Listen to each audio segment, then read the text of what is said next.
Okay. Welcome to Dungeon Not Included. This week we're starting our game of the Tears of a Machine SC with Russell Collins, the creator of said game, running it for us in an exclusive. That's right. Very exciting. All right. Thank you so much for coming on the show, Russell. Oh, thanks. Yeah. It's great to be here. I'm really excited. The game's going to be kickstarting shortly. So got all those fun pre-game jitters going on, but no, it's going to be a good time. Cool. You may notice that we are missing Alex right now. Yeah. But he is busy, so Russell is taking his place. Because as soon as someone gets ill or falls behind, we leave them behind. That's right. like a classic adventuring party. He's left in the lurch. Well, Frank finally got him, so that's right. It's only a matter of time. I do like this alternate reality game we are establishing that pits me and Alex against each other, and it's fine. You know what? I'm gonna bring up the elephant in the room. Can anyone see Russell? I cannot. No. Okay, good. I Wait, what's thought happened? it was me. Something's odd. Your screen went all kooky a minute ago. What did you do to me? No, wait, now I'm looking at my screen and it's all black, but I can still hear you. What have you done? Yeah, I'm not sure. Alex's revenge from the grave. That's right. Yeah. See, you spoke ill of him. And now He will not be replaced. things are slowly returning to normal on my screen, so let's see if good. My computer. I can't see you, but this is an audio medium, so perhaps we should continue on and hope the problem resolves itself. Yeah, so for those of you who only are listening to the podcast and not the live video stream on Twitch, you're not going to know what we're talking about, but it is deeply uninteresting. So you're good. Yes, I am excited to play this game. I am excited for Russell to come run it for us because I don't know what level Kickstarter pledge it will take for Russell to come personally run the game for you, but we got in early, so we got it. Right. We're good. I didn't put that on the rewards list. Now I'm thinking, okay, well. Consider it. Make it like $10,000, and then when somebody does it, you'll be really surprised. Really surprised, but just a little creeped out because somebody who has $10,000 come to my home and run this game for me. Yeah. Maybe we'll sort something out. Wow, yeah, my camera now I can see it. Oh boy. All right, I'm gonna fuss with that a bit, but in the meantime, let's see what we can do to fix things. Yeah, I do like getting commands from an unknown, unseeable person. So you've both played Tears of the Machine, the first edition, right? Yep. I'm sure I did, but I don't remember. I literally don't remember what we played last week. I don't. Right. It was the Dracula game. Never mind. I got it. I have done some play testing for this edition, and I will say I like it. I play tested an early edition of this that was not called Tears of a Machine at the time. Ooh, well, Mr. La-di-da. Yeah. Exclusive. I don't know if we're adding Russell back just as audio. Hi, how are you? I'm back as audio. I'm trying to get the video going. We'll see. If it plays fair. But well, at any rate, Rebel said this is a podcast, so it works. Yeah. But I will say I'm not a big fan of mechanics where you have to keep track of a bunch of numbers, so I will say I enjoy this version a little bit more than the last one. That being said, I think they're both wonderful games. Mm-hmm. But, well, thank you. You're welcome. And moving in the proper direction in terms of liking the next edition more than the last. Yes. Yeah, I'm excited about it. I'm going to stick with audio for right now. I promise I'll try to fix my camera, but let's just move forward before I slow us down with technical nonsense. All right. You'll be the Charlie of our Charlies. Well, and this all failed as soon as we went live. You were fine before we went live. Yeah. I could see Russell the whole time. You have to believe me. We just want you to all know that Russell is a real human being most likely. robot Like claw. yeah, Right. it's Definitely. not just some weird ploy to get you to listen to this. The game was not Happy written voice. by an AI. It was written by a person. That'll be the next sequel. Anyway. Oh, nice. All right. Yeah, and this definitely is not a secret bonus for our ARG. Now I gotta get in on that. If the camera comes in and it's Alex sitting there tenting his fingers, so you thought you could role play without me? Mm, Perfect. Yeah. all right. Excellent. All right. So let's Well, let get me, going. Yeah, let me begin. So what we're going to do today is this is sort of our session 0. So we're going to be setting up our game to play. We'll maybe do a little bit of, mechanics and gameplay stuff at the end of that. But our real focus tonight is to get our game prepared, know the history and background, make some adjustments to that, set up some like story seeds, some ideas around that. And of course, make our pilot characters, and they are totally cool giant robots. So... Nice. To begin, I will tell you all a tale of a near future, semi-related to our own future potentially. We shall see. So in in the settings of the Tears of a Machine, it is a giant robot, a mecha drama game, giant robots and emo young people. But in my historical setup, we have sort of a near future world. Earth is on the verge of economic and societal collapse. We've got all kinds of disasters going on in the environment, countries going to war over, depleted resources, all that fun stuff. And then some visitors arrive from space. They call themselves the Legulus. They basically rescue humanity. They begin distributing, infinite energy and matter transformation and, and free resources and all that kind of stuff. And Sounds what they like ask, a sweet gig. it's pretty sweet, but there's a price, of course, to everything. And their price is that humanity should abandon our mortal forms and join them in their neural network computer system.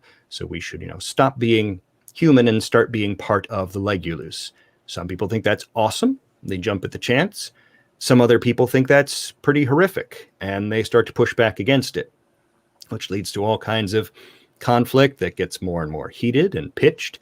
And then as it explodes into violence between different factions of humans, the Legulus say, okay, this was obviously a bad idea. Humanity is not ready for our way of thinking, so goodbye. They fly off back into the stars, taking several million people with them as their devoted followers or whatever.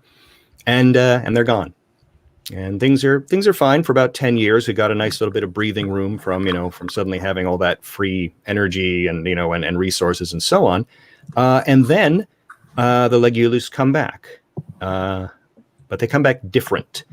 They're not the same visitors from the stars here to, lift us up and rescue us. Instead, they order us to join their collective. And, they're not taking no for an answer. They begin to drop giant robots out of the sky onto major cities. They smash open, as you do. They smash open the buildings. They send hordes of insect-shaped robots in their wake to go pluck all the survivors from the rubble and shove them in cocoons and fly them back up into space and plug them into their giant matrix neural network computer on the moon. And, and that's basically the fate of humanity until some of Earth's most advanced scientists are able to reverse engineer some of those giant robot weapons that well now called the Venator, that the Ven are using against us.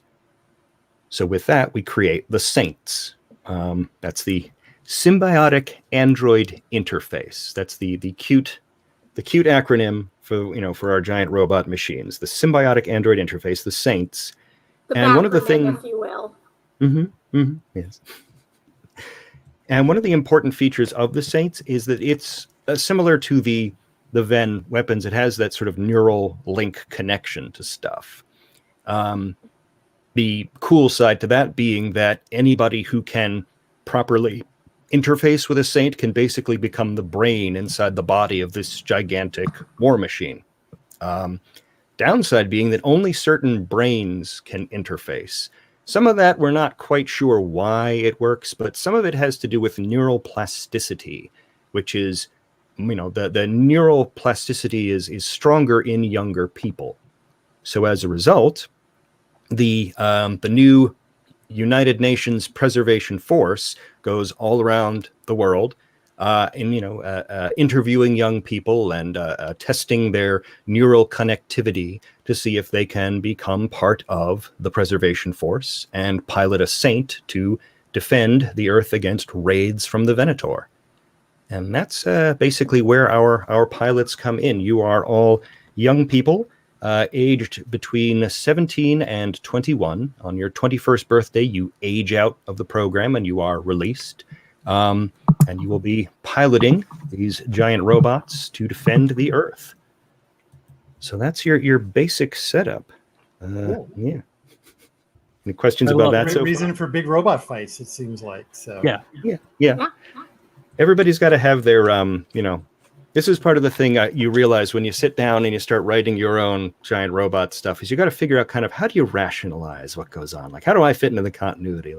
And fortunately, I've been reading some stuff about neural plasticity anyway, and I'm like, ooh, look, this works. So now I've got my excuse for, putting 18-year-olds behind the controls of a giant death machine.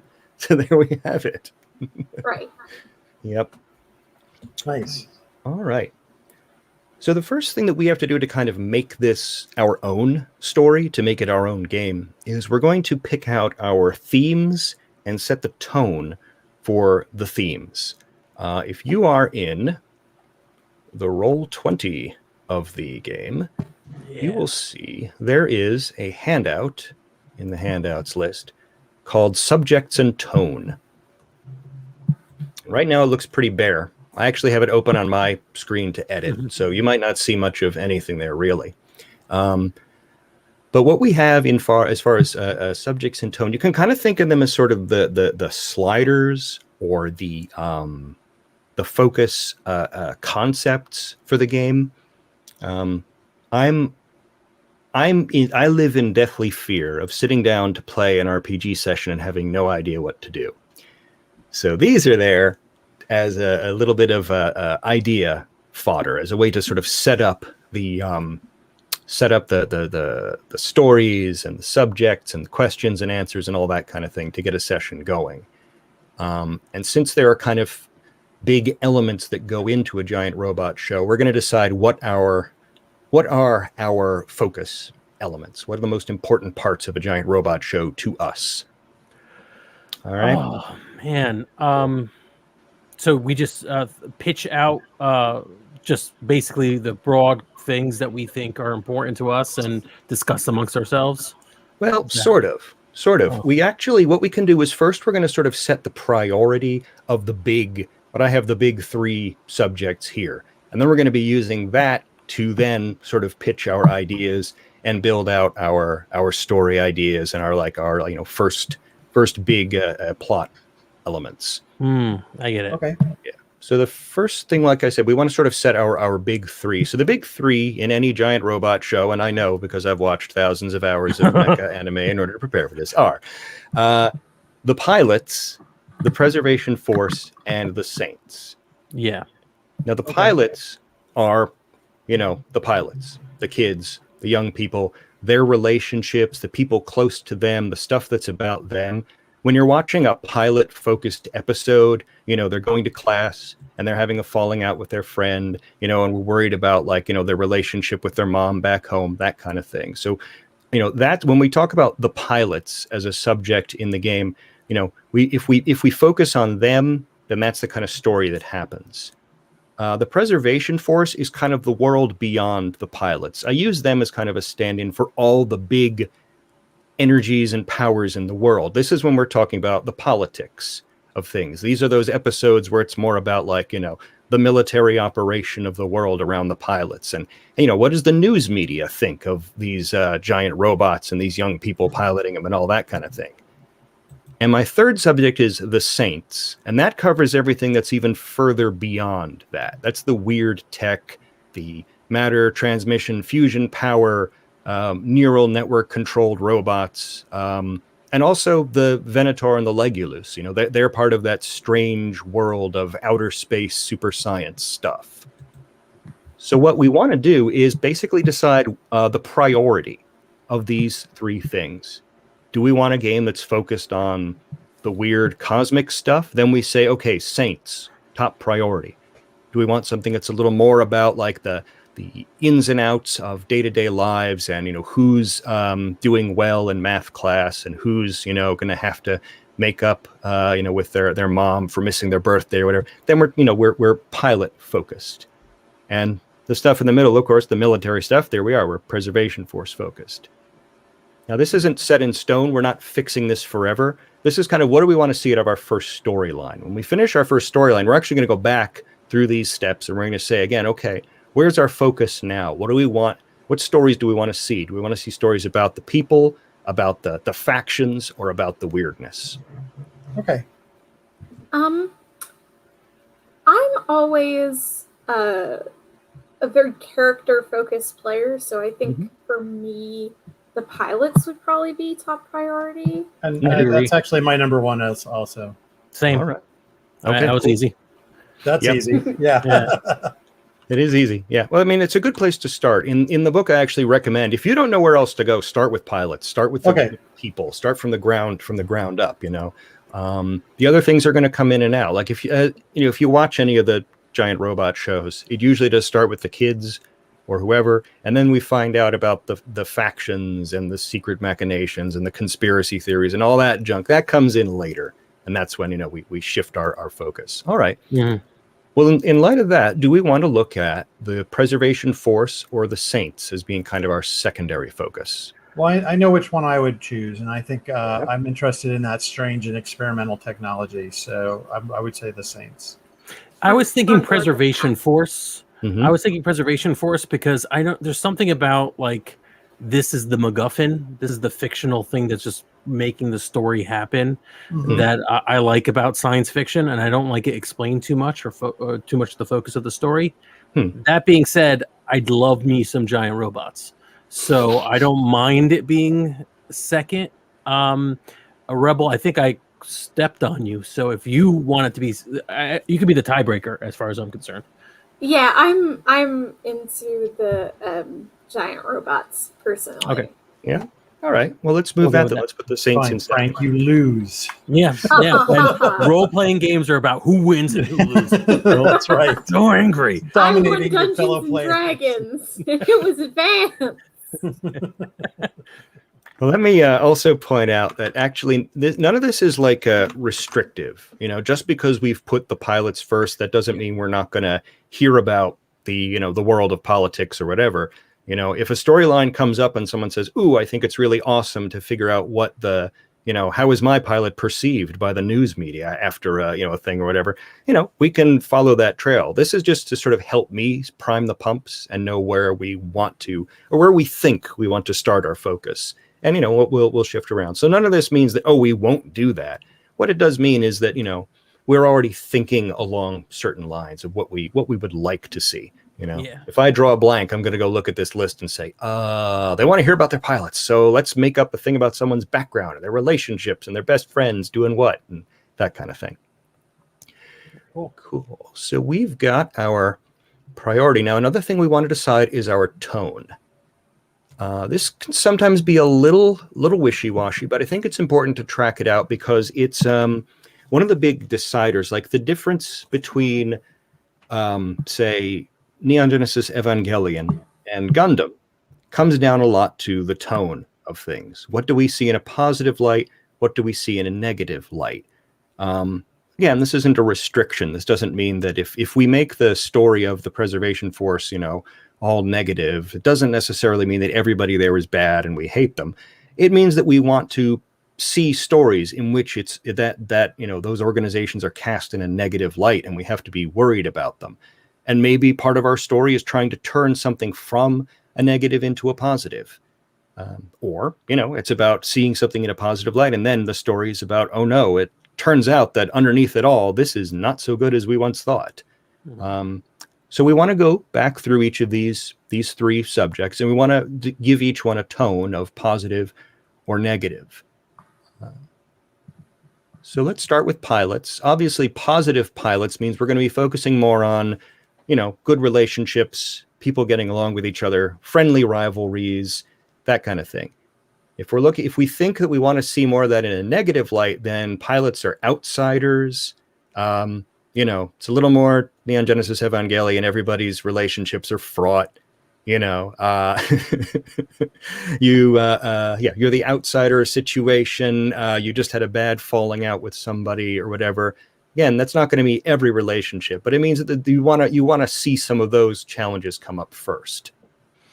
I don't know. I kind of like both. I obviously it can go both ways throughout, but do either of you two have a preference? I'd say probably positive for pilots. I think. This is a comedy podcast, so we should have at least. So for the first time, we're all going to get along. Is that what you're saying, Rebel? For the first time in 60-something episodes, we're going to actually figured out what Rebel's character is yet. So I just mean, the levity has to come from somewhere, right? Gotcha. And I don't know that it's going to come from our other two sources. That's true. All right. Fair enough. Right. We're a family. We rely on each other. Positive. You're a family. Things are positive. Good. So let's look at the Saints. Are they seen currently in a positive or negative light? In a positive light, where we're talking about like the awesome stuff that space age technology is doing for us. In a negative light, everybody is worried about what's going to go wrong with this stuff. Everything's highly experimental. People are nervous. Pilots are viewed with some measure of suspicion because what's with all this super psychic power and neural computer networks and, positive, of course, is, everything's great and dandy and everybody loves the modern convenience afforded them by stolen technology from the stars. No, it's got to be negative. Yeah. We need to have we need this to be creepy and weird. No, it's negative. All right. I mean, like to add on to Frank's point, I'm not debating you. I agree with you. These aliens were like, you want to be transhumanist and join our neural network? And we were like, no, thanks. Bye. And they were like, you're going to be in our neural network. And so I think that's kind of I don't think people have great feelings about it. I would love it though if humans were just like, they try to get us to give up our bodies and we said no, but we took all their stuff anyways. It's really cool. Kind of. And it's really cool. It's really cool. We just spend all our days playing Dave from Rick and Morty. We're going into their neural net, but we're just playing the game and we're not actually joining their collective, just like jerks. No, I think it should be creepy and hurtful and scary. Yeah, so we'll look at the strange experimental technology in a negative sense. All right, cool. So the preservation force, which, as I said, kind of represents the politics, the factions, the organizations of people, beyond the pilot's immediate world. Are we looking at them as a positive or a negative? In a positive, people react. Sorry. Sorry, I just think Brendan should weigh in. I should decide this one, is what you're saying? Yeah. Sure. Yeah. Since you guys kind of decided the other two. So we're winning role playing. So I know.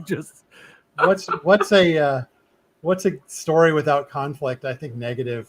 Yeah. Sure. Okay. So it's us against the world, basically. Kind of, yeah. I mean, that might be part of the thing. When we look at the preservation force and we kind of consider their relationship to be negative, that can be people are suspicious of this United Nations task force that for some reason has, anti-gravity technology and world destroyer robots that they won't share. But it, could also relate to other things kind of within that. Like, how does the preservation force view the world? Are they being put out by all this stuff? Is it, an antagonistic relationship back and forth? One of the things I do mention about the preservation force is that even though they are kind of a United Nations thing, they are hands off in anything that isn't related to a Ven attack. If the Ven attack a city. Preservation Force flies in, beats back the invaders, puts out the fires, sets up the medical tents, tries to, clear things away. But that's kind of it. If they then lift off and everybody decides to, start fighting each other over the food supply, that's not your deal. So that can lead to some pretty strained relationships between the Preservation Force and the rest of the world as far as where you fit politically and so on, But that's part of the deal. People don't want you to be able to send these giant super robots that only you know how to control into these situations. You get to strike this lovely balance that we can play with someday down the line. Nice. All right. Well, that's good. Yeah. So one of the next steps we want to do is we want to actually take these ideas and, like you said, Frank, we want to come up with some story ideas that can kind of spin out of them. I refer to these as kind of themes because they're like the theme of our story, etc., is this, that, the other thing.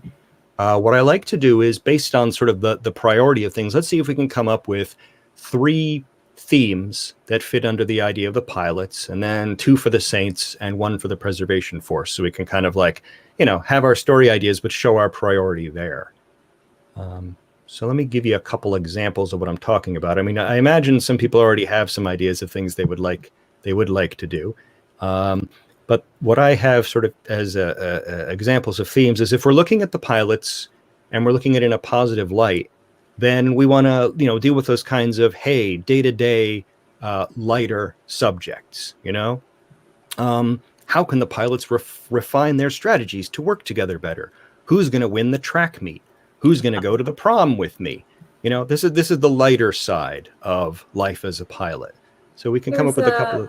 Mm-hmm. There's a Ven attack on the Pacific coast, and prom is tomorrow, and I don't have a dress. Could be a thing. Yeah. The sort of let's talk about that. So like the let's like prom. I do like prom as being a thing we're concerned about. Who will go to prom with me, or just in general, just prom is coming. Prom is coming. It's like the anti-Game of Thrones. Yes. Prom is coming. Very nice. Very nice. All right. I'm going to put down the theme, and the prom is tomorrow as a subject, as a theme we could play with. I like that.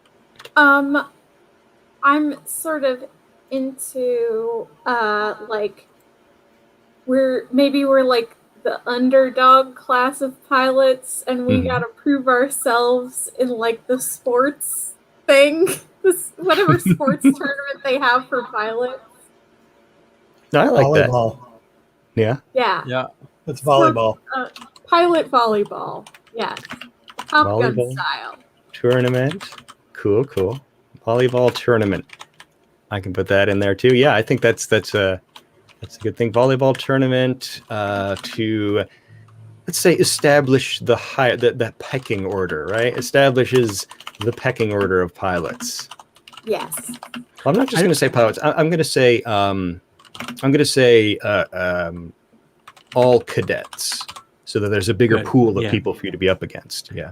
For people who are watching us live, and there's a little bit of a delay, if you have any suggestions, please make them in the comments, and we will elevate one or pick one from there. And if not for pilots, then a couple of the upcoming ones are going to be Saints and Preservation Force. So throw in your ideas, whatever they are, and we'd love to hear them. Yep. I'm going to save changes to this document and then open it up to edit. So hopefully it should have updated for you, so you can sort of see what I've got so far. Good. Okay, cool. All right. Do we have one more suggestion for a pilot-related theme? We don't have to. We can move forward if you want to. But I have an idea, but just in case maybe somebody comments, we'll leave it open. I have one idea to pitch later on, if not. Okay, cool. Yeah. All right. Well, let's talk about an idea then for the subject of the Saints. Now, we're taking the Saints in kind of a negative, spooky direction. The advanced super technology is out there, but it's a little weird, little upsetting. whatever. So do we have any suggested story ideas for that? I definitely want to explore that neural link Mhm. part. I'm thinking that's a little creepy. Mhm. That when you're hooked into the neural link, your body's just like a drooling wreck. Gotcha. Like So that. what's let's see. So we're the kind of story looking at idea is like, are you actually completely uploading your brain out of your body, Yeah. or is it, how total is this neural link? Yeah. Oh, fun. We can play with that. All right. So what's happening to your body in the neural link? I like that. I like that. Cool. Any other suggestions or thoughts? Just spitballing. What fuels the saints? Like what are they running on exactly? That could be a mystery. That could be very disturbing if we discover what it is. Puppies. That's right. It's a Well, literal they puppy mill. they say fusion power, but So it's just grinding up. Yeah, I mean, there's definitely to some extent there's got to be an official story for what they're running on, but are we sure that's real? And what are the side effects of it? Maybe that seems something good. What is the power source? It's dangerous side effects. Cool. We want to leave that one open for another suggestion too, just in case. There's 3 for the pilots, 2 for the right. One for one. I mean, that's kind of if anybody has a really awesome idea, we're going to do it anyway. Yeah. I just kind of consider this a good starting guideline, place. sort of to help yourself know where your focus is. Well, let's come up with something then for the the preservation force seen in a negative light. What did we think is a good kind of story beat for that, or story what I'm looking for? Story. I have an idea for that actually. Mm-hmm. Mm-hmm. Oh, go ahead. Sure. Whoever's the head of the preservation force Mm-hmm. really truly believes that it is the most important thing in the world for humanity right now. Mm. That all other considerations are secondary. Leadership of presidential force insist everything else is secondary. Yeah, this has got some good Evangelion vibes, actually. Okay. Bankrupting entire nations in order to make sure that we can power our giant robots. Sure, why not? The So alternative is unthinkable. I do have my yeah, I like this. I have my pitch for the last pilot one if we want to go with it. Sure. Yeah. What do you think? The most popular cadet in our class passed, and we're really upset about it. It's a thing. I think that we don't need to get any more details than that. We certainly don't need to be specific, but I'd rather him. I don't think in combat. I think he was just a very popular kid, and he passed. And we're trying to figure out ways to honor him, ways to move on. Maybe one of us had a crush on him or her, or whoever. Right. On them, something like that. Most popular kid in our class passed. Popular cadet passed away. What should we do? Question mark. Good. Yeah. Nice. I think that feeds in quite well to what's actually sort of the next step in the process, which is we start making it a world with people. So we want to start to set up some of our cast. Now, our pilots, we're going to be members of the cast, obviously. But one of the things that I think we should do is just come up with a few rough ideas for NPCs that we can attach to these. The themes, the subjects are a lot more fun when you can bring them to when there's an NPC who comes to you. If it's if you're gonna get the news about something in another country, sure, I could have it show up on your phone, but it's more fun if I'm able to have your pal Mikey rushes into the cafeteria, huffing and puffing, having having run down 3 flights of stairs to say, "Oh my gosh, did you see?" and shove a note in front of your face. So let's create a couple of people that we can attach to a few of these subjects. Once again, this is you're doing my work, so I don't have to come up with this stuff later. I love it. Yeah. So, I guess my first question is, like, you said pilots and cadets are different. So, like, what's the structure there? Like, what are we looking at for our same age peers?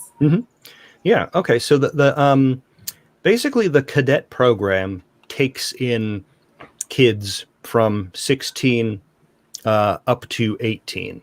And the idea is that you spend that 16 to 17, you spend that year from 16 to 17 trying to prepare yourself for your 17th birthday when you start doing synchronization tests to find out if you can make that neural link to a saint.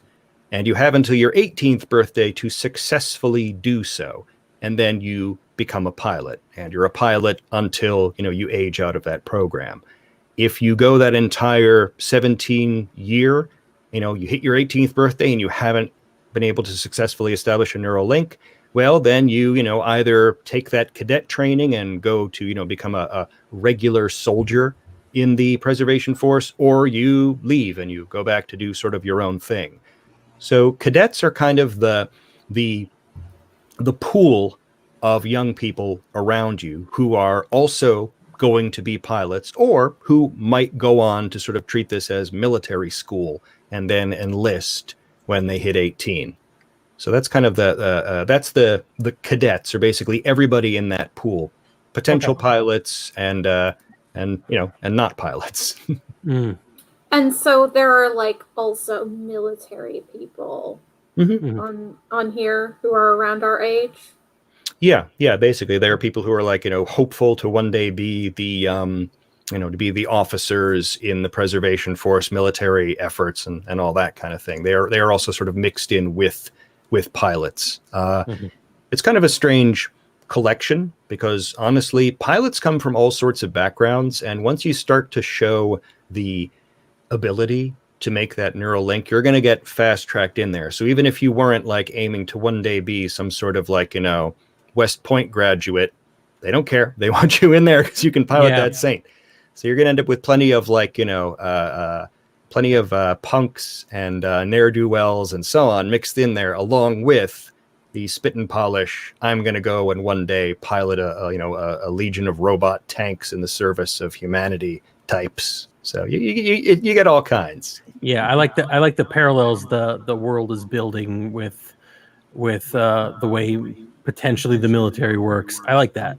So a lot of these people could have been former classmates that just didn't do as well as we did. So there's a little bit of like you're JV and I'm, I like that. Yeah. There is a little bit of that. Yeah.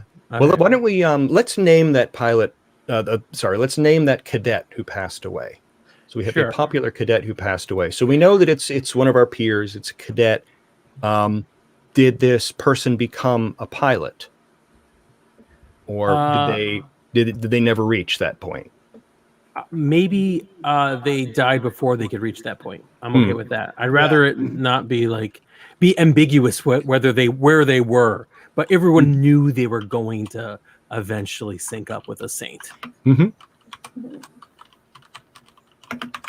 Anybody have any thoughts on name, gender, rough age? I mean, rough age is between 16, but somewhere between 16 and 18. If they never actually made the saint connection. Jamie is the name. Jamie. Okay. Popular cadet Jamie passed away before becoming a pilot. Can I suggest Jamie be a she? Yep. Sure. Good. Jamie, she passed away before becoming a pilot. What should we do? All right. See, so we've made a person and attached them to one of these things. I want to just try and attach another person to a few more of these. We don't have to do all of them. I don't want to take up all our time with that. But a few other, NPCs you can kind of expect that I'm going to need to gin up somewhere. We're going to have your commanders. We're going to have your trainers. Those are going to be people who are going to be in your lives, whether you like it or not. The commander of the base. You are all, in an academy that is aboard an ARX. An ARX is a flying fortress, literally. It's basically an aircraft carrier held up in the air by gigantic anti-gravity engines that, floating through the sky, patrolling the Earth, looking for trouble. So you're going to have a base commander. You're going to have some trainers and instructors who are focused in on, your training to be pilots, your training to handle saints, that sort of deal. So I'm gonna definitely need some of them if we can't come up with anything else. Are there any other people who we think might be important? Mm-hmm. I think it would be cool to have like somebody who sort of like they washed out of the program, but they're still like, unlike a lot of people who washed out and are jealous and resentful, is like still friends with the other cadets they were around. I'm gonna make her name Imka, Imka. Mm-hmm. Right. So Imka. She is a former cadet. How is she still connected? What do we do? Because we could do some fun stuff with her. Like we could say that she's now one of the physical fitness trainers who oversees the volleyball tournament. Yes. She could be a scientist or technician who is your route into the world of, what is going on with the neural link? What do we think? Better. Yeah. I like that better, yeah. Yeah, I like the technician. Okay. I like that a lot better. All right, so Imka has become a technician.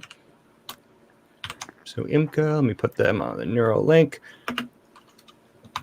Imka, she, former pilot, trainee, now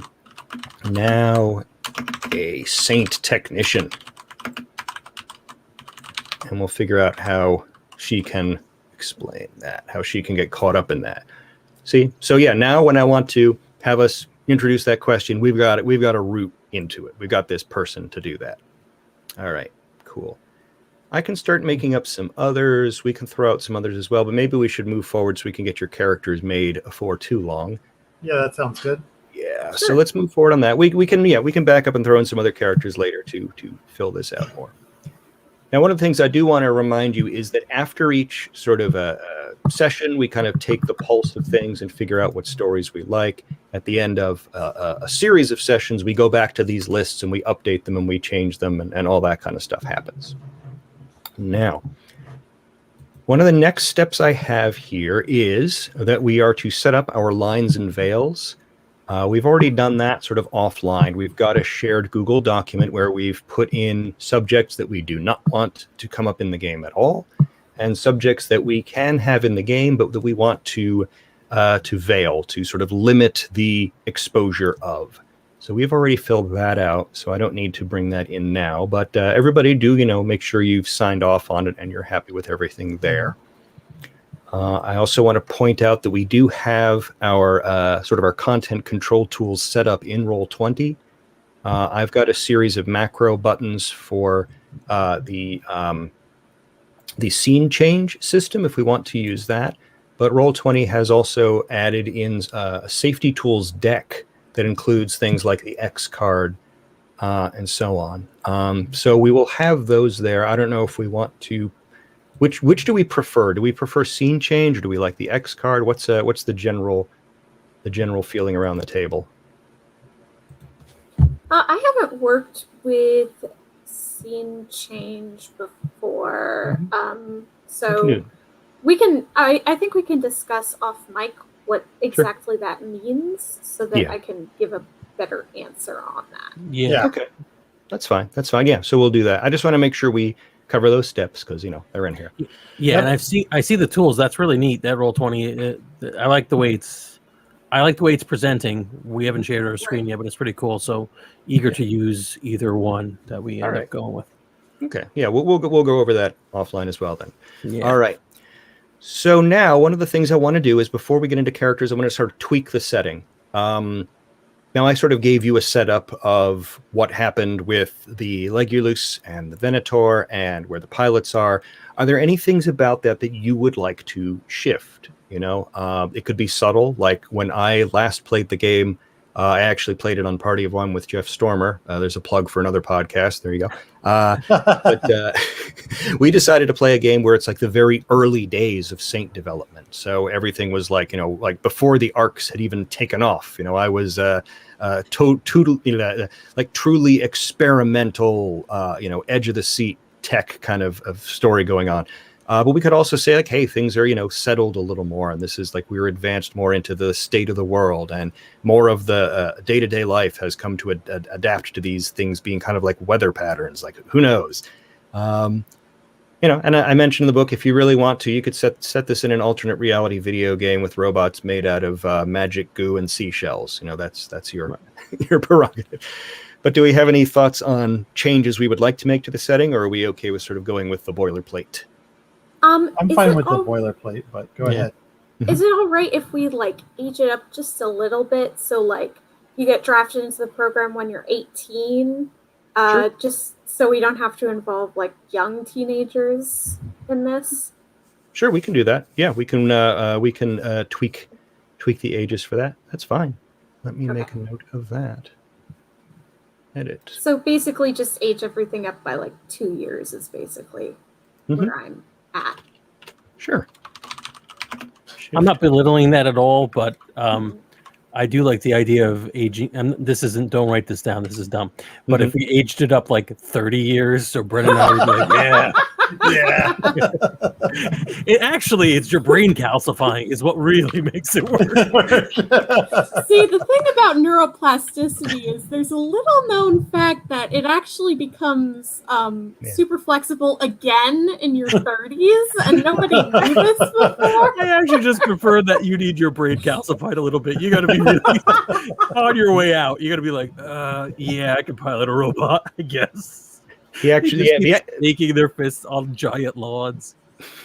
The actual science is kind of shifting on that stuff. People thought that neuroplasticity was a lot more set than it actually is, because people can do a lot to sort of retrain their brains even later in life. But a lot of thought around like early learning focused on the idea of, oh, it's much easier at young ages. Well, you know, that's a neurology tangent. We don't need to get into that right now. One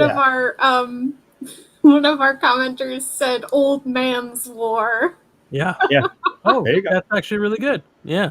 That could work. I love that show. That book. It's a book, yeah. I listened to the audio tape, so okay. It's a show to you. That brain show. When your brain makes a show for things, the words are coming at you and you hear it, and then the show comes out.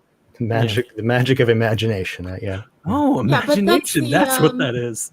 Yeah. That's the only change that I want to make to the setting. Sure. Yeah, we'll age people up a little bit.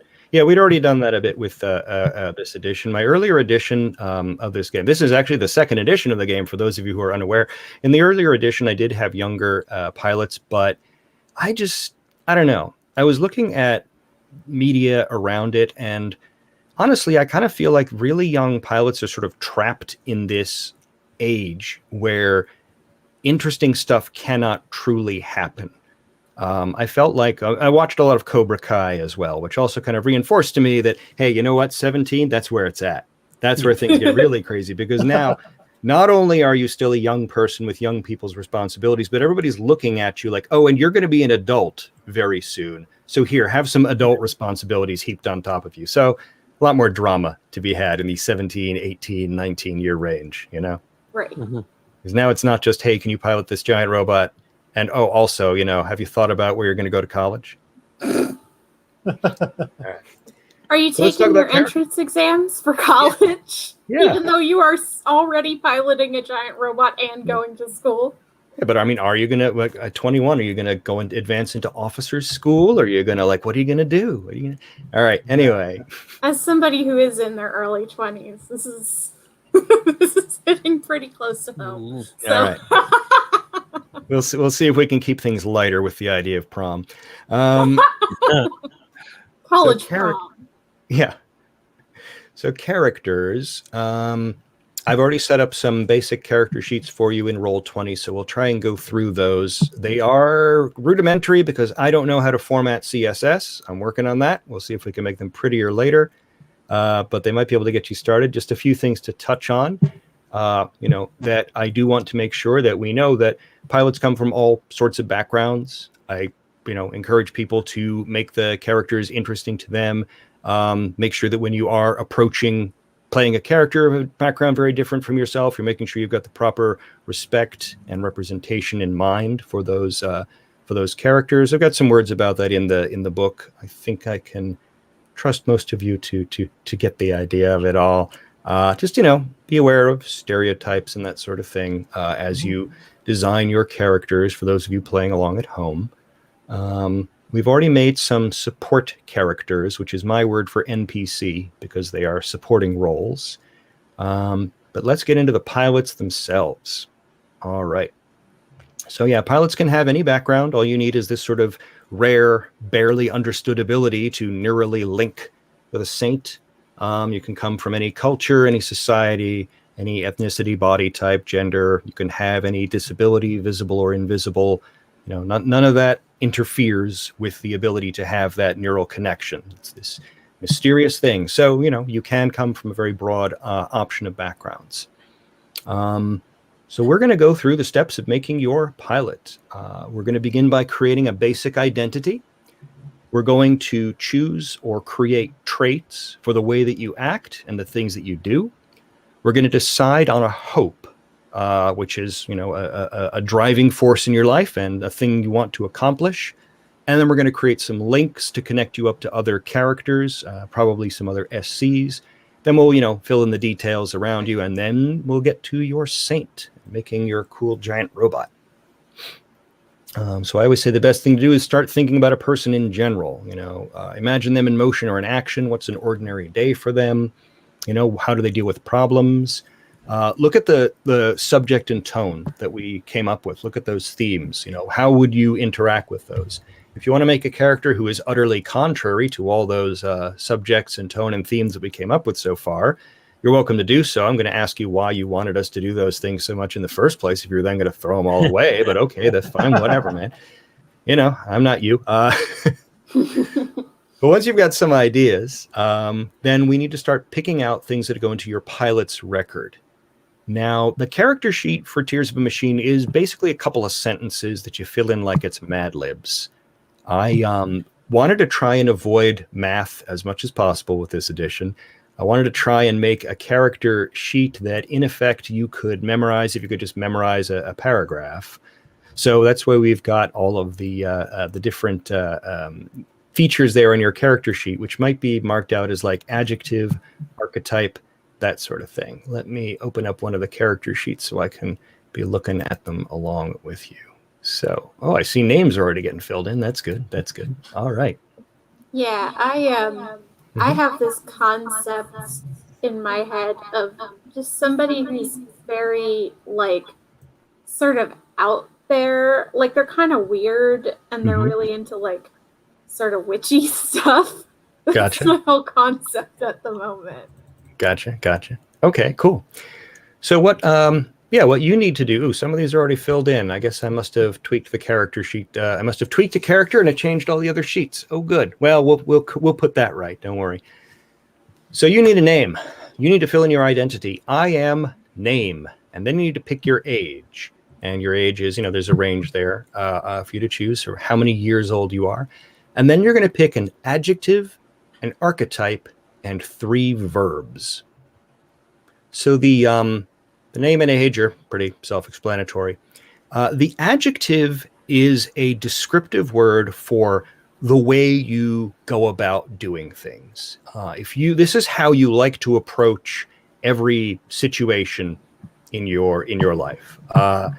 Anytime you can look at a situation and go to it with this direction, I can do that in adjective way, then that means one of your traits is brought to bear on the problem.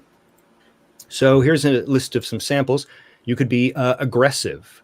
Everything is a display of power, whether it's an argument or a volleyball match or, just simply standing up and deciding you're the, you need to be the head of the line. You do so with aggression. Brash, you just dive into every situation. Cautious, you never do anything without a plan. Cheerful, everything is always about uplifting other people. If you're going to do anything, you're going to do it in a friendly way. Earnest, you're eager to please. Everything you do, you're going to be trying to do, once again, with, to try to get other folks around you to kind of join in and appreciate what you're doing. Intense, you are laser focused. You can't work on anything if you're at all distracted by something else. Stylish, appearance is what matters. The adjective needs to be very flexible because it's your style, the way you approach situations. And so it should be broadly applicable. When you have to approach a situation that doesn't match up with your adjective, you're kind of losing an advantage there. If the person who's brash has to sneak around in the shadows, they are out of their element. And so, they are deprived of that trait being an asset to them. I think I have a list of them actually somewhere. Let's see. Yes. Pilot creation. Yeah, if you look at Yep. Yeah, in Roll20 there's a category pilot creation, and there's a list of traits which you could look at. I will flash it up there so that it gets your attention. If there we are. So here's a list of some possibles. So mine already had a few of these filled in, which I actually like. Should I just leave them the way they are, or replace them, or do we accidentally all get the same few? I think you all got the same ones automatically filled in by mistake. But if you want to, if you like them, you want to keep those, them, that's fine because I'm changing mine. Okay. So am I. Okay, there you go then. You can keep them if you like. Perfect. So what are we looking at for adjectives? Who's thinking what? Does mindful make sense, or would it be more like spiritual, do you think? Well, when you're talking about you're talking about kind of like someone who takes a holistic approach to things, where you're always thinking out around like sort of an empathetic thought of what's going on around you, or is spiritual as in you're a little more sort of detached and in your own head and your own perception of things?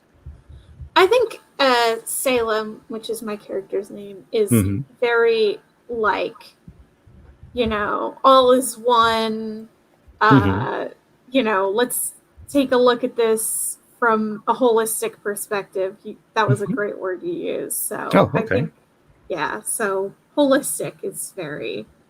Sure, that's fine. Yeah. Whenever you can come into a situation and you can try and attach it to the bigger picture, then there you go. There's a trait that'll help you to do things as long as you're doing them in that way. Good. Frank, did you keep the fearless? I kept fearless. Yeah. I like the idea that I like fearless as an adjective, as a way of addressing things. I have a basic concept for my character, which I was actually trying to fill out the bio while we were doing this. I think Noah is going to be an orphan, but an orphan as a result of human conflict. So that at some point within the last, I guess it would be the last 10 years, after the aliens visited us and we rejected them and all this horribleness happened, humanity still went right back to fighting amongst themselves, probably even more so for resources and just out of panic. He lost both parents as a result of that. So he only has the program. Gotcha. And he has nowhere to go afterwards. If he fails out or goes anywhere else, there's nothing left. But on the other hand, he's looking at this like, does this really matter? I mean, even without giant aliens as our enemies, we're going to rip each other apart. So I think he has nothing to fear anymore. Gotcha. And I'm still playing around with some of the rest of it. But that's where I'm going with it. Gotcha. All right, Brandon, do you have any thoughts, or do you want to move on to the next bit? No, my character is brash. Brash. Good. I like fearless, brash, holistic. Her name is Fatima. Fatima. Nice. Okay. So let's look at archetypes next. Archetype is kind of, if someone was going to put you in a clique at school, this is what they would throw you into. For adults, it might also be kind of an occupation or whatever. It's the niche or group you fall into. It's how other people might see you. It might be a career, but it comes with sort of a field of knowledge and expertise, a collection of skills or abilities. And it's also kind of your way to deal with other people of similar groups, So this is where we get into things like the artist, the brain, the criminal, the jock, the leader, the outsider, the royalty, the survivor, and, basically the Breakfast Club. We just Right. go through the Breakfast Club for our originalist, and then we expand from that template. But that's kind of the group that you fall into when people need to sort you into a category. And that comes with sort of its package of related skills and abilities and expectations. I'm definitely the outsider. I mean, The like, outsider? Yeah. that was the whole Okay. idea that I came in with. So Interesting. So you're a holistic outsider. So you're always thinking about the bigger picture, but you have a difficult time working with other people toward that end. Yes, absolutely. Okay. I like that. So yes, you like to act on your own. You're uncomfortable around people. Most people. All right. Cool. Fun Yeah, I things. definitely think in keeping with our positive pilot perspective, I think the three of us are friends. Like, we're a friend. Oh yeah. Yeah, you are a company of pilots, so you have trained together and all that sort of thing. So hopefully, even if you don't get along, you can put it aside as needed. Right. Yeah, mine is pretty obvious too. Refugee, definitely. Mm-hmm. So Gotcha. perfect. Yeah. So that's kind of your background. You've had to make tough decisions. You've had to Yeah. survive in situations of deprivation. Yeah, gotcha. Making good of the situation I found myself in, and doing that as my way of addressing everything. Gotcha. All right. Cool. I'm a troublemaker. Nice.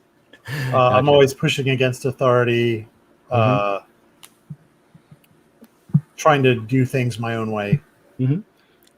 So anytime there's a chance to do something in kind of a criminal way or defying the expectations, then you're going to have that trait as an advantage for you. Good.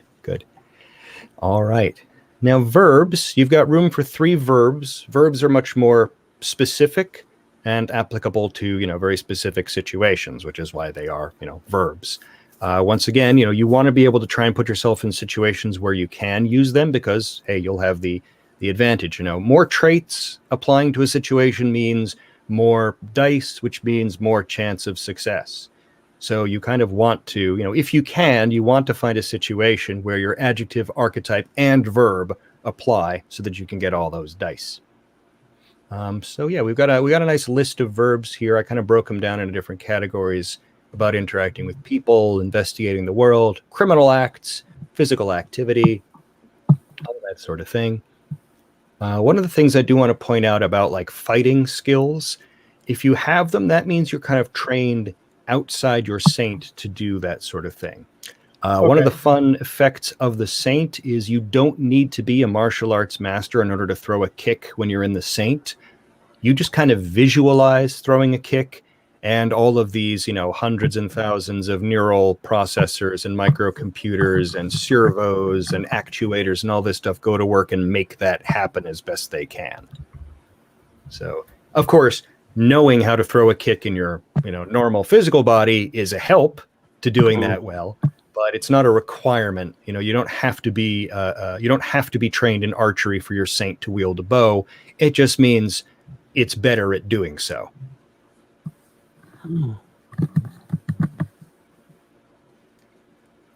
So I wrote down as one of my skills, lying.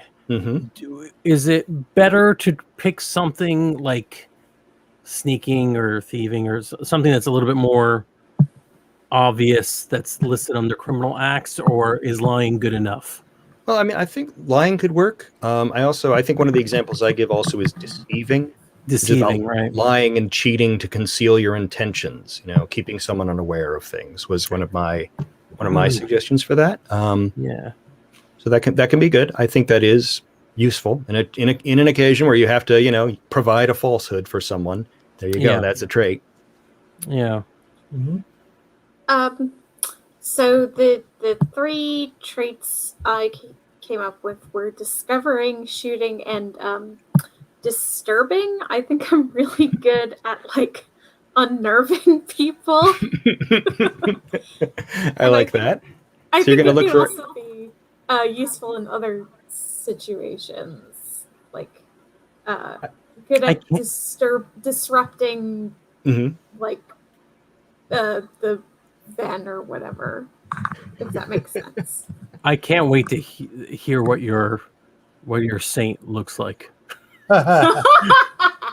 Yep.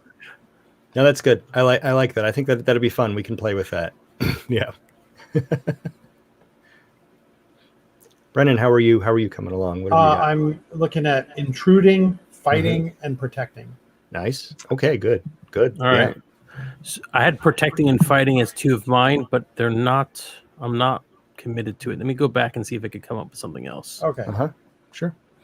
You don't just like as Rebel did, if you want to suggest something not on the list, go ahead. The list is here to help you get started with some like basic things that I think I largely just copied out of other books in order to fill out a list. But right. Anything that you think your pilot would be good at doing, or that they do a lot. That's another way to think of it. What's something you do all the time? I think empathizing instead of protecting, because I do like the jerk that Brennan is playing, being the protector. I like that idea. I like the disconnect in a way. It's like me playing Mass Effect, right? Yeah. That's exactly me in Mass Effect. Actually, I every rude conversation option I take, unless it's my crew, in which case I am fiercely loyal and defensive and all that stuff. But everybody else can go jump out an airlock. Brennan is playing the character I usually play. Which, yes. I think the Japanese term is a tsundere. Well, that's good for a game with giant robots. Right. I think I like empathizing, discovering, and deceiving. Sure. Okay. Yeah. Nice. I like it. There's a lot of psychology going on in there. Good. All right. So we've got our adjective, archetype, and our verbs. So the next thing we need to look at is our hope. This is the second sentence of your pilot's description. Hope is what you want most in life. It's made up of two parts: an ideal and a path. The ideal is a trait, so it's another thing that can get you a die. If what you are doing is a thing that reinforces your ideal or that carries out your ideal, then that's another die you can use for the action. Now, an ideal is an ideal. It's something you can never achieve. It's just that thing you're always striving towards. A path, which is the other part of this hope, is a achievable goal or a short-term goal. And the reason that's important is because when you have a scene or an action in which you do that thing for your path, that's how you earn experience and character upgrades, by carrying out your path. So I've got a list of ideals as well and paths as examples up there too. So like big concepts here, like acceptance. I want to find a place to belong. Affection, you're looking for human connections. Affirmation, you want praise and encouragement.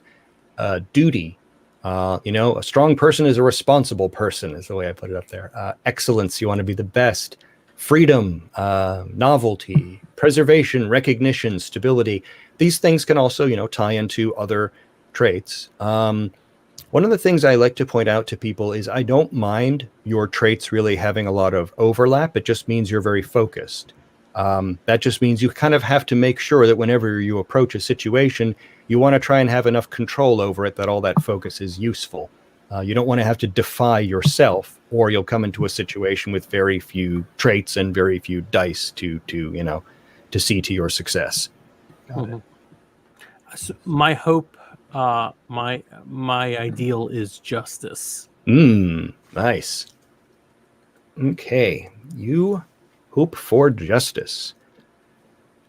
Now, the path, as I said, is kind of a short-term goal that demonstrates that ideal. It's something you can do in a story. It's something that you can do in a in a significant scene for your pilot. So I have some examples of those as well that I've kind of tied into those ideals. Let's take a look at that. So, for example, if you wanted acceptance, you would say, okay, I'm going to reconnect with my estranged sibling, or I'm going to earn praise from such and such a person. If you excellence matters to you, you're going to get the highest score on a test or something like that. So if justice is what matters to you, what's something you think you can do in the short term that could demonstrate your quest for justice? I'm having a problem with that. I have this idea where somehow show that that we can do more, almost like fix a problem that isn't just beating up a monster, right? And the way I'm connecting the dots in my head is that we can do more. We can fix the problems for the world. But we just need to be willing to do so. It's just a matter of want, and I don't know how to really verbalize that. I would pick like a problem that you want to solve now. All right. You could try working it backwards. Let me go back on our traits and our subjects and tone and attach it to one of those. I think that'll be more the volleyball tournament. Justice. Well, that's why that stuff's there to help you think back. Okay, how do I build this web of story out of these ideas? So roll back to that. It also might help if your ideal seems unattainable. Start from a path. Think of a scene that you want to see yourself doing, and then say, okay, is that justice or is that more something else? And then that's your ideal. All right, so, I'm gonna go ahead. Sorry. My ideal is balance, and to me that means I want to show up the top piloting team, since we're the underdogs. We show them up. That's balance, right? Interesting. Interesting. It does sound like you're reaching for something else, though, in that case. But what would you suggest that would be? Well, I don't know. I mean, I feel like it could play that way if you're able to gin up the situation just right so it matches. Then that works. Right. Yeah. I think you're going to have to do more of the heavy lifting there than I am. Okay. But that's fine. I mean, the stuff that's on your character sheet, remember, this is all just story ideas, and I do want you to feel that you have the opportunity to be proactive. A lot of what I want to do with Tears of a Machine is give you opportunity to set things up. All this stuff on your character sheet, especially your path, is a chance where if we have a moment where I don't know what to throw at you, you can say, hey, I would like to see such and such happen. And we go and we have that scene. We have that action. And the path is one that you want to have happen because, hey, I want to see this. I want to see this scene because that means I get my experience points. So, Right.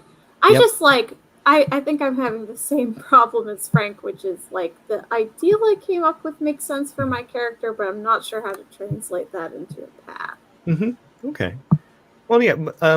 If you see that as a way of restoring the balance in the near term, then I think that's fine. Honestly, Yeah.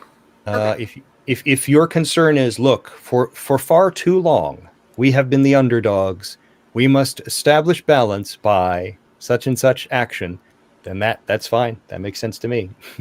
Yeah. You just have to make sure that it happens. Right. All right. How else are we doing? Brendan? My hope is for acceptance. And I want to get someone to tolerate me enough not to reject me. Oh, okay. Gotcha. Gotcha.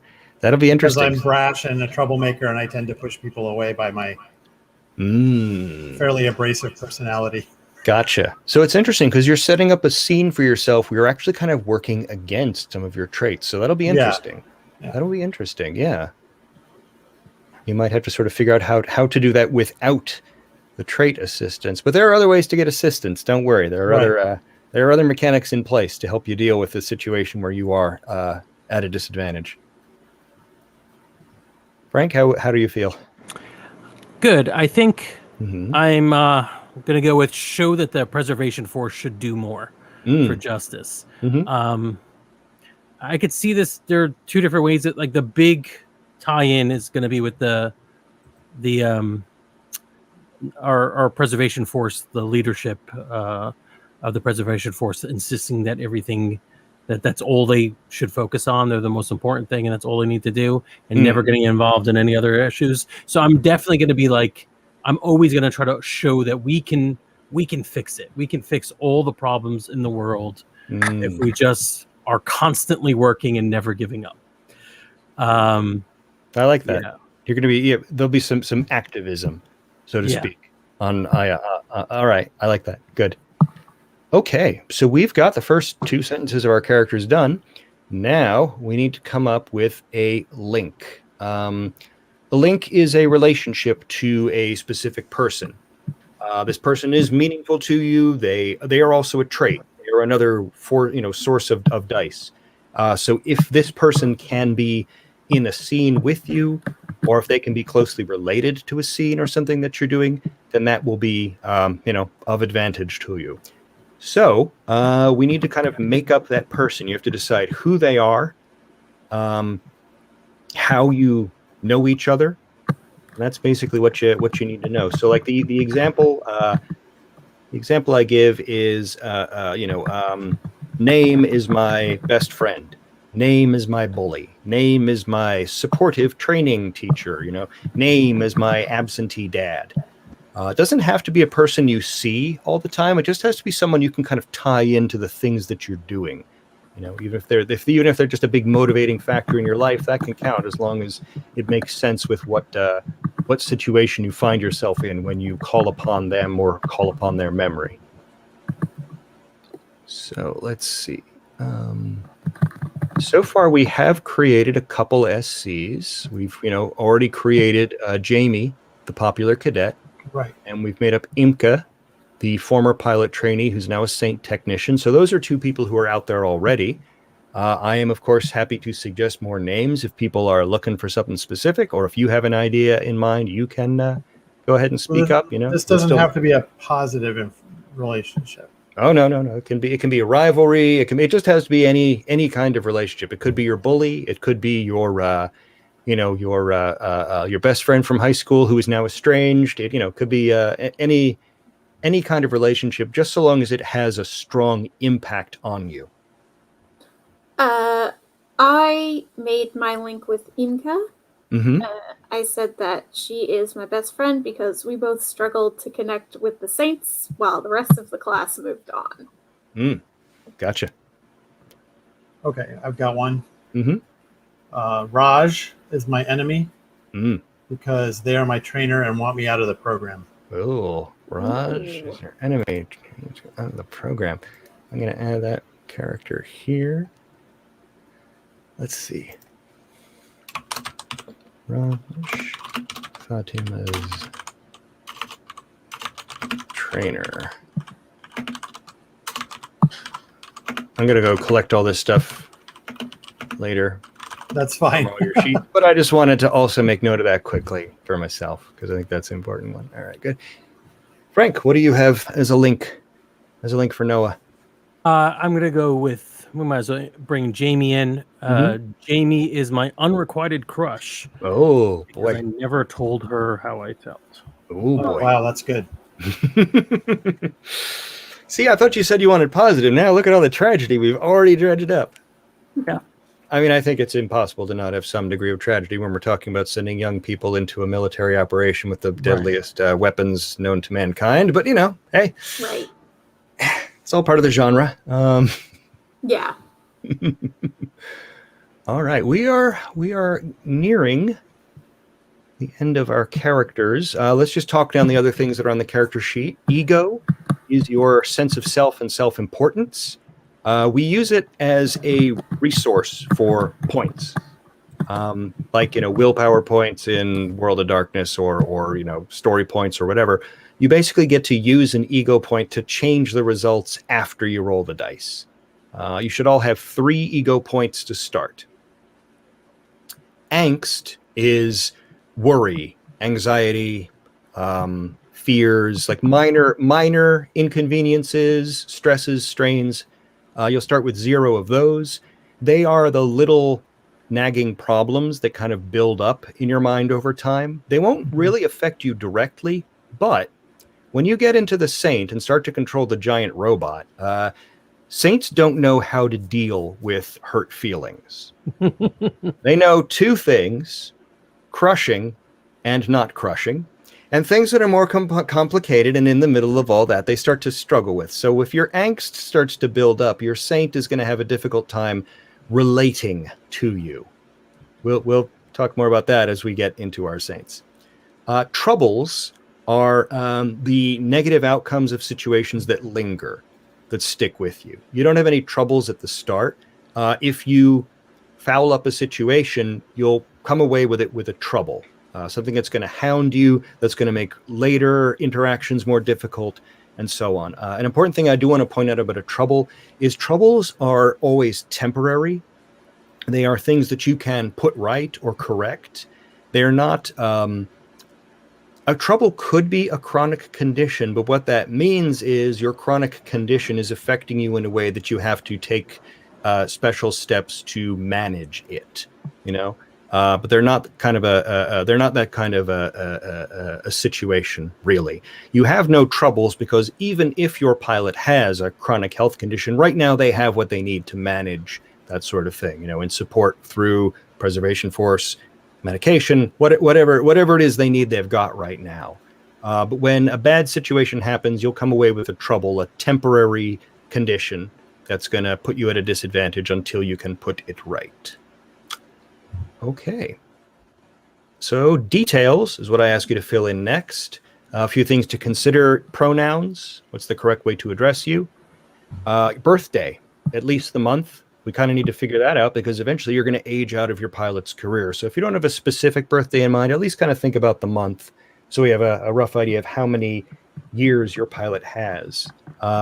Each story of the game, we track that as a measure of time. It's assumed each story covers a couple of weeks, not exact, but that you'll get about 3 stories out of a year of your pilot's life. And after so many years, they're going to need to retire. Appearance, what are your standout features? How do you wear your hair? What color are your anime eyes? Have you modified your academy uniform with a whole bunch of patches and buttons? That sort of thing. You've got that sort of pseudo school, pseudo military academy uniform to wear when you aren't in the giant robot. Upbringing, what environment did you come from? Does it have a strong influence? Any family and friends you want to call out here who you think might be important later down the line? Any special abilities you want to note about being double jointed, or multilingual? Any disabilities you want to point out? Or are you dyslexic? Do you use a sensory or mobility aid? So on. Orientation, if that matters to you, who is attractive? How is that expressed? Are there hobbies? Anything that you want to do in your spare time? I'm kind of running down a list of things here. You don't need to answer all these questions. I just like to prime people's imagination with these things. Favorite food, favorite music, any quirks? Are you that character who is always snacking or thinking about snacking? Because, anime. Got to be someone. So you can sort of fill those in at your leisure. But if you want to, we could also just sort of read down what we have so far for our people before we get into our machines. Yeah, I think we can do details on our own time before next session. All right. Yeah, if you're comfortable with that, then let's just do a quick read through of each character so far. So, Frank, why don't you read down Noah's character sheet and tell us who Noah is? Oh, We can't hear you, Frank. I potted myself down. I am Noah X, 17-year-old, so just about to become 18. Or I can make it 18 if that's better. Sorry, we aged it up a little. Yeah. So Go ahead. you'd probably be 19. Okay. I am Noah X, a 19-year-old fearless refugee. Pilot, good at empathizing, discovering, and deceiving. My hope is for justice. It matters to me, so I will show that the preservation force should do more. And Jamie is my unrequited crush because I never told her how I feel. Delete that. Yeah, that's what I've got so far. Cool. Let's Brennan, would you like to tell us about Fatima? Sure. I am Fatima Shirvani. I am a 19-year-old brash troublemaker pilot, good at intruding, fighting, and protecting. Acceptance matters to me, so I will get someone to tolerate me enough not to reject me. Raj is my enemy because they are my trainer and they want me out of the program. All right. Rebel, would you like to give us the rundown on I had the name a second ago, on Salem? There it is. Sure. I am Salem Byrne, a 20-year-old holistic outsider pilot, good at discovering, shooting, and disturbing. Balance matters to me, so I will show up the top piloting team. Imka is my best friend because we struggled to connect with the Saints while the rest of our class moved on. All right. Cool. I like where we are. So now we need to decide on our saints. Now, like the pilot, the saint is described in a few phrases, but you don't actually describe traits with the saints. These kind of outline what your saint does to fight and how it defends itself. The saint itself is a trait on its own. As I said, it's packed full of supercomputers and,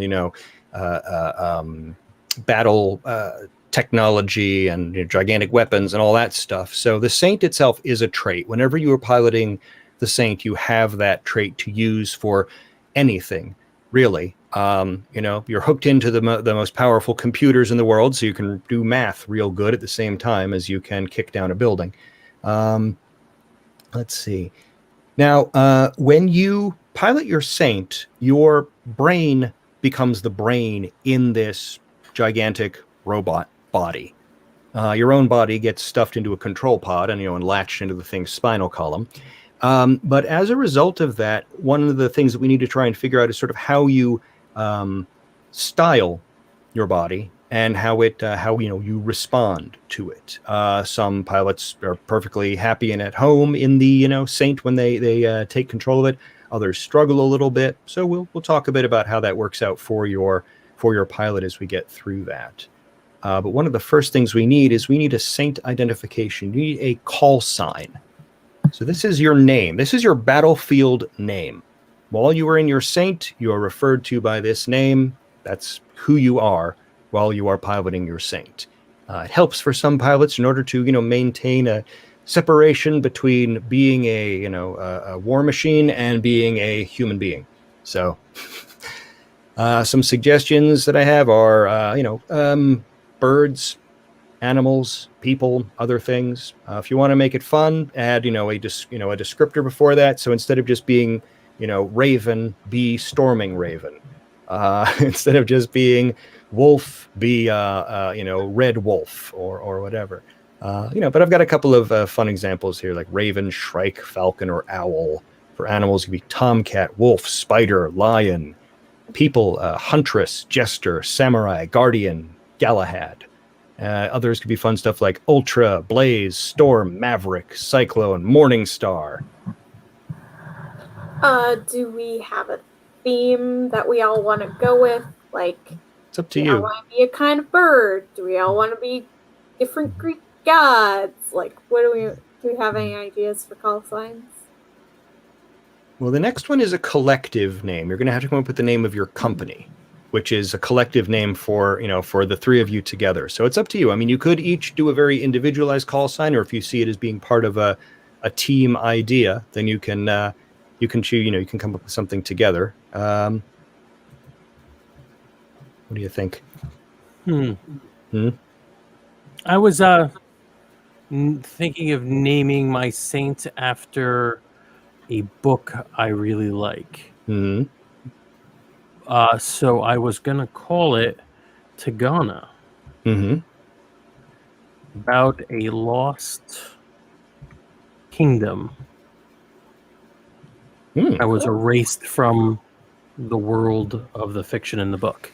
So I think I'm either lost to Ghana because I don't want to. I'm wondering if I should, file the serial numbers off a little bit. Nah. Well, you don't have to. It's up to you. Yeah. So Tagana will be my saint's name. If you want a pattern, we could try to name our saints after books. Books we've enjoyed. Yeah, I don't know. Yeah, I've got a name for mine too that doesn't fit the theme. So yeah, I we'll don't think just we need a do theme. non-themed names. Yeah. What's your name, Brennan? Mischief. I like that. Good. I liked the idea of a shrike. I think shrikes are cool birds. Shrike's Nice. good. It's a good name.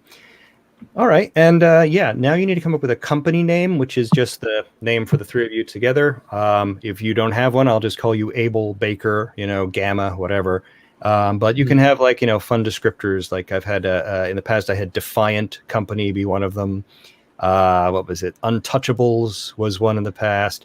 But you can have different groups like the Valkyries, the Seraphim, the Breakfast Club. The Breakfast Club. Yes. Breakfast Company. Breakfast Company. I was thinking best company. I don't mind Breakfast Club either. Although we don't quite match enough, I think, of the breakfast. Well, we got a weird one in an outsider. Yeah, I don't know. That You're would be missing a few of the The others. outsider would be the goth chick. Yeah. I don't think we have enough. I don't think it tracks good enough.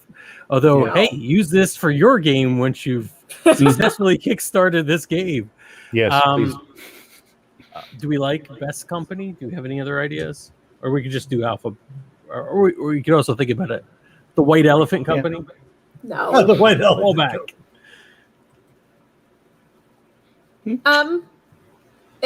I don't have any better ideas. So.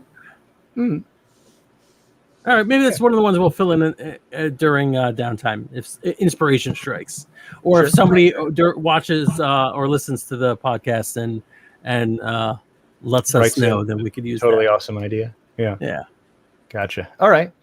So you've got your name and your company. The next thing to talk about is how your saint fights. Now, you're going to have 3 pieces of gear. Gear is not a trait. Gear is actually a lot more like an ego point. It's kind of assumed that you're always fighting with the weapons you have at hand. But if you take a look at gear on the character sheet, you'll see that there's a checkbox next to each line. When you check that box, when that box is checked, you have access to that equipment. If you are in a fight and things are not going well, you can choose to basically spend your gear. You untick that box, and that means you do something truly heroic or crazy or whatever, like breaking your sword over the head of the enemy, or firing the gun so much that the equipment melts or whatever. So that's kind of why you have those check boxes there. So you want to think of 3 components that you use in your fighting style. There's a nice list of those as well. I want you to feel free to make up your own stuff. If you've got an idea for a totally awesome Gundam, layout for your robot, then by all means suggest those things. Make sure they have cool names, though. You can't just be like, oh, I'm that robot that's got a scythe. It's got to be the Death Scythe. But there are also plenty of other examples here of your main weapon, your backup weapon, your defensive equipment. And I've included things like, sniper rifles, rocket launchers, missile arrays. I love that missile array. Mm-hmm. Yep. Yes. I love that missile array. Yep. giant spears, giant hammers, giant swords. But then also, smaller stuff like you have pistols or throwing knives or, knuckles that extend off your fist on an explosive bolt. But then there are defensive equipment like armor, specialized reactive armor, shield, holographic cloak, jump jets and skates so you can like fly around, full-on flight unit if you want wings attached to your back. The thing to think about with gear is, like a trait, you kind of need to be able to narrate or describe the situation where you can use it. If you've got the flight unit on, you can't really be using that on narrow city streets. So you've kind of told us, all right, I can't make use of that in this situation. If you haven't given yourself a long range weapon, then you aren't going to be fighting at long ranges. You're always going to be fighting up close and personal with the enemy, which could be just fine most of the time, but it might occasionally put you at a disadvantage depending on what the enemy is packing. So a lot of it is sort of narrative or description or whatever, but just think about what options you are opening yourself up to or closing yourself off from, depending on which pieces of gear you think make up your typical kit.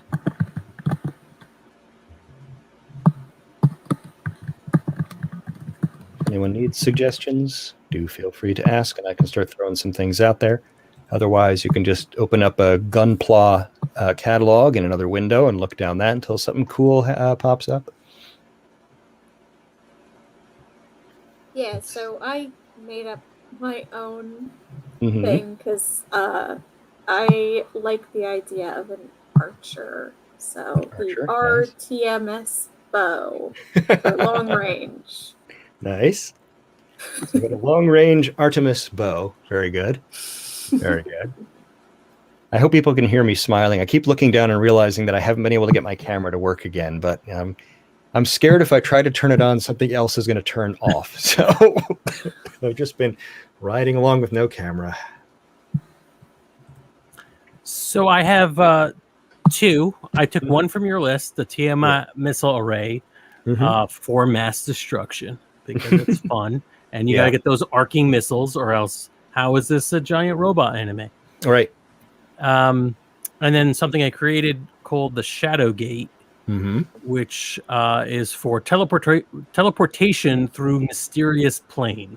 So I could just pop up in different locations by going through some little understood metaphysical plane of existence. Nice. I like that. Yeah, feel free to get inventive. This is the weird. This is where we get into that weird sci-fi tech. This is that strange, bizarre super space technology.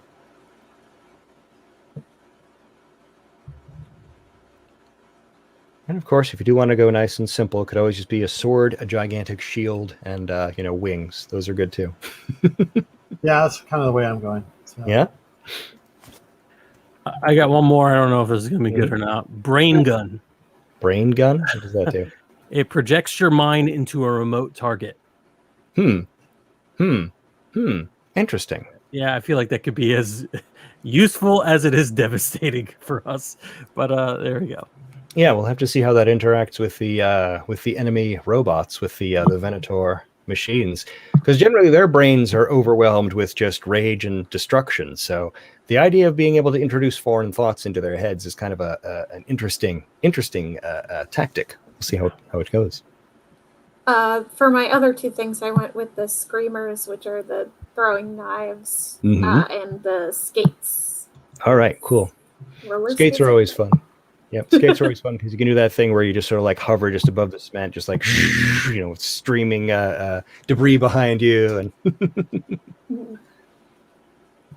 I had another mech in one of the other games I played that was kind of a screamer specialist, where just about everything that she did involved just throwing knives at everything. So nice. Gigantic, 20-foot long throwing knives that it would explode after they hit stuff. Nice. Okay, so I have a Divine Retribution arc generator, which does lightning blasts. Nice. Shield and our Archangel wings. Good. Very good. Very good. I like that. Cool. All right, so we've got our cool stuff there. Other things on the character sheet include id.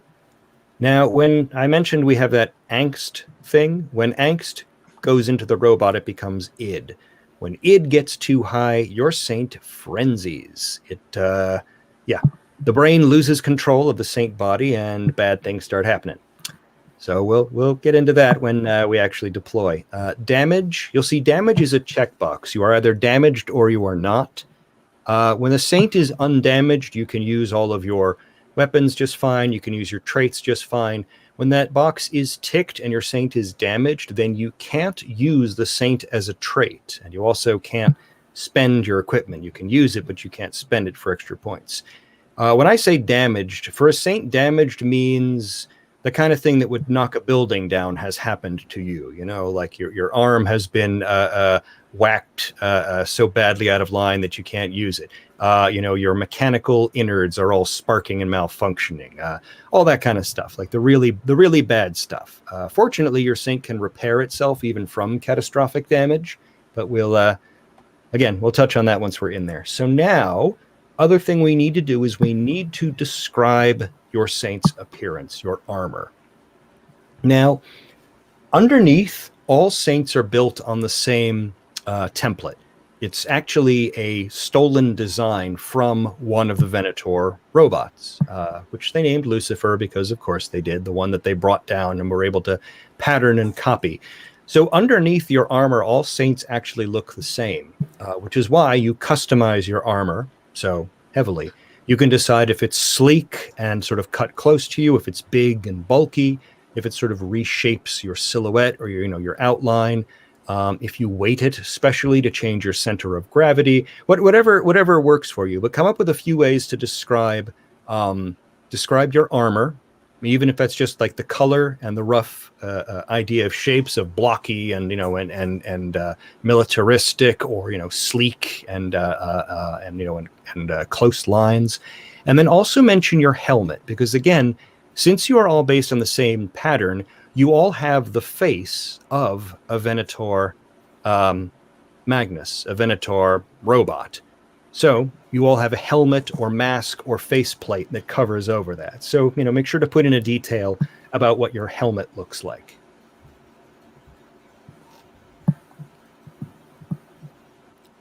Sound good?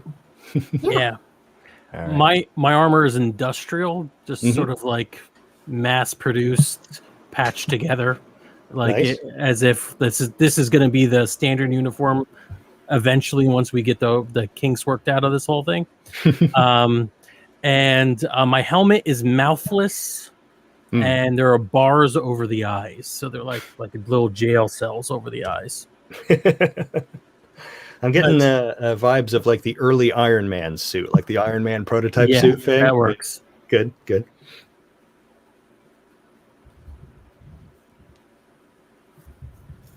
So yeah, mine is black and silver, sleek and cut close, with a skirt-like protective fabric covering the legs. Mm-hmm. And the helmet is an archaic Persian helmet with a full veil. Nice. Yeah, I like that. Mine is also sleek with like feather designs on it, and the helmet has sort of like it's like got a beak, and there's like a mask sort of shape over the eyes because strikes have like a color pattern like that. Gotcha. Cool. All right. And with that, we have our pilots. Nice. We've got our adjectives, archetypes, verbs. We've got our hopes. We've got our links, and we've got our saints and their equipment. Cool. Wow. I'm real excited. Yeah. Thank you for walking us through. This was actually It was cool that I had my kind of the idea for my character walking in, but then going through it step by step really fleshed them out better than I would have if I had just sat there and filled out a character sheet. So thanks for that. I like the way you did character creation. Sure. Yeah, I want to make sure that everyone has the opportunity to kind of be proactive at sort of all stages of this game. First of all, because it's less work for me to do, but also because I do want people to have that sense of buy-in. And so I think it is good for us all to kind of walk through from the setting up to, from the general thoughts of the setting down to specifically who you are in it, which I hope gives you more of a tie-in there. Yeah. I like that a lot. Cool. All right. So we're like a few hours away before the Kickstarter officially launches. Yeah, less than 12 hours now. Nervous? I don't know. I mean, I think honestly, I'm nervous that I'm going to forget something. Like we're going to get there. I'm going to hit the Kickstarter button, start things off, and be like, oh, damn, I forgot to put my address on it or whatever. I don't know. It'd be something silly and stupid is just waiting for me to realize I forgot it. But, What exactly is years of a machine? No, why did I do such a thing? Yep. No, Exactly. All right. So for those of you who didn't see the little pop-up on the screen, follow robotclaw.info or visit robotclaw.info for news on the Kickstarter. And then what's your Twitter handle? At robotclaw? Yes, at robotclaw for the Twitter handle. If you want to, you'll get all the announcements and all that stuff tomorrow at 9 a.m. Eastern is when this thing's meant to go live. And yeah, then it'll be up there on Kickstarter.